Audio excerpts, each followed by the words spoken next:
Okay, you gotta see this. I want to try and recreate this moment. This happened completely by accident. I'm gonna try and recreate it. I gotta set my phone down though because I need 2 hands. Just observe. Where was it?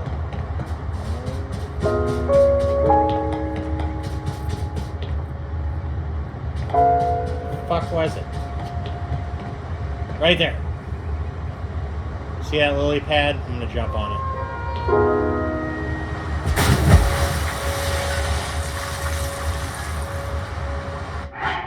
Wow. Okay, that happened totally by accident. Like, didn't even mean for it to happen.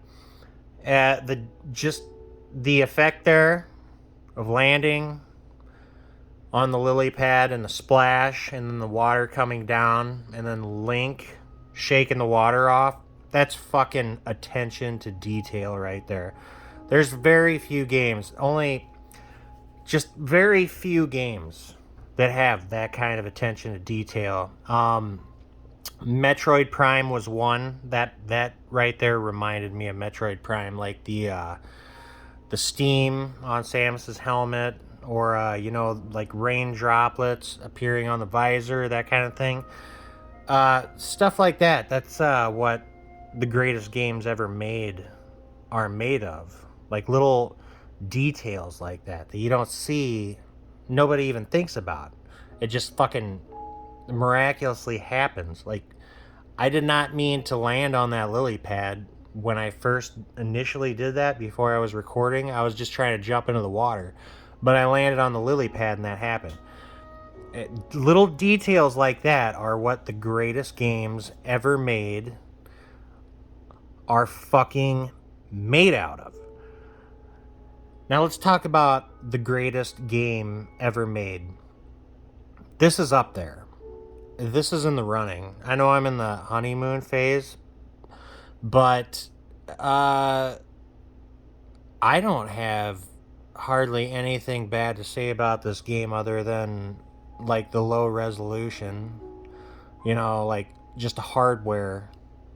The game looks blurry, or fuzzy, I should say, and it's fucking annoying. The frame rate goes to shit sometimes, but it's usually pretty stable.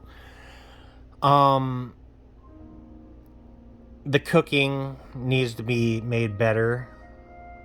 I don't know why they haven't improved that, but this is, other than that, like small shit like that, this is better than Breath of the Wild in every way imaginable, and I love Breath of the Wild. That game blew my mind. This is definitely a contender for greatest game ever made, I think.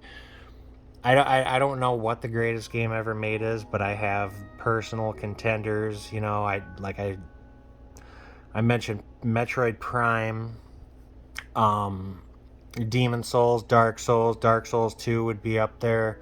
Elden Ring, no, probably not. Maybe. Resident Evil 4 would be up there. Resident Evil Remake, Silent Hill 3, some horror games like that. But yeah, this is up there. The new powers, you unlock them all in the opening area, just so you know. Spoiler alert. But I have to play more to see how well, like how it's utilized in the bigger world, but just in this opening tutorial area, like the whole thing's designed with these powers in mind, like Ultra Hand, the time thing, the move through solid objects thing. I can't remember all their names. And it's the way that they're used is fucking brilliant. And you just be strolling along through the environment and you'll have like an aha moment. I know what I could do here, and it's cool. It's cool as fuck. This game is special. Like I said, I'm still technically in the honeymoon phase, but I don't see that wearing off at all. Just because I just showed you like a moment right there, that attention to detail. Nintendo's good for that. That attention to detail. That's what makes a lot of their games special. This might be the greatest game ever made. It's up there. I ain't very far into it, but I can already tell you it's one of the best games ever made. Just from what I've seen, these 10 or so hours I've played so far, and I still haven't even got into the main world yet.